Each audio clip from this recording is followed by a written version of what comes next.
Mr. Chairman, Supervisor Christy, may I have a point of personal privilege, please? please proceed.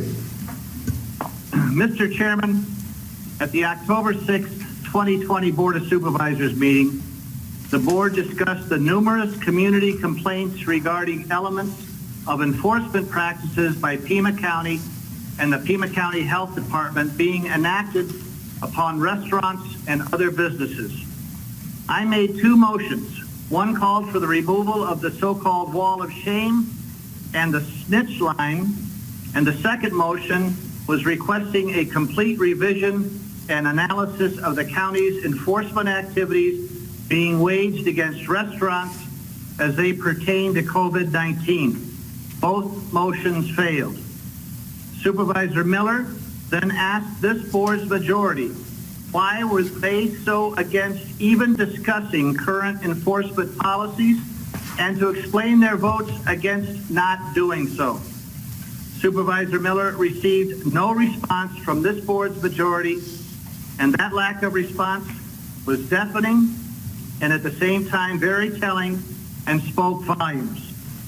Recently, the Small Business Commission, after several meetings pertaining to the Pima County Health Department enforcement policies, requested to Chairman Valadez that a public hearing be held during today's Board of Supervisors meeting, designed to allow this board to hear firsthand issues from the restaurant community.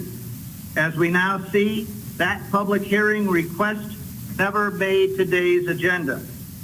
I have to assume that the chairman and this board's majority have no interest or desire to listen to restaurant operators in person or at all.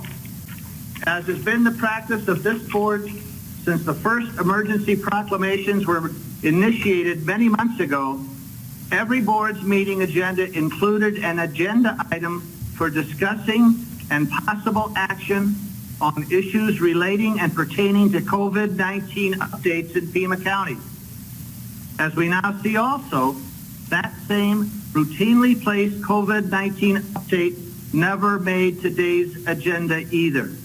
Again, I have to assume that the chairman and this board's majority have no interest in discussing COVID-19 related issues in Pima County because, and perhaps, it will not fit in with their narrative. Then, Mr. Chairman, on October 14th, 2020, a letter from Pima County Health Department Director Teresa Cullen was sent out under the salutation, quote, "Dear high school athletic partners." Director Cullen's letter recommended, and I quote, that schools and athletic organizations postpone contact sport competition. I never received Dr. Cullen's letter, and I'm assuming that neither did the rest of this board. I do know that this board never discussed or took any action pertaining to the recommendations made in Dr. Cullen's letter.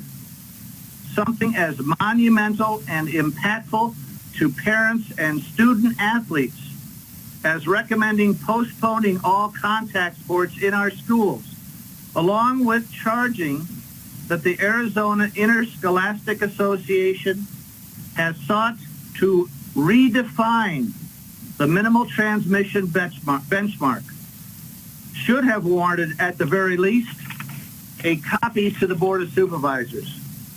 Now, the Pima County Health Department and the county school districts are placing parents, our families, and student athletes in the middle of a political vice and giving them absolutely no say in the matter and bringing deep and severe disappointment.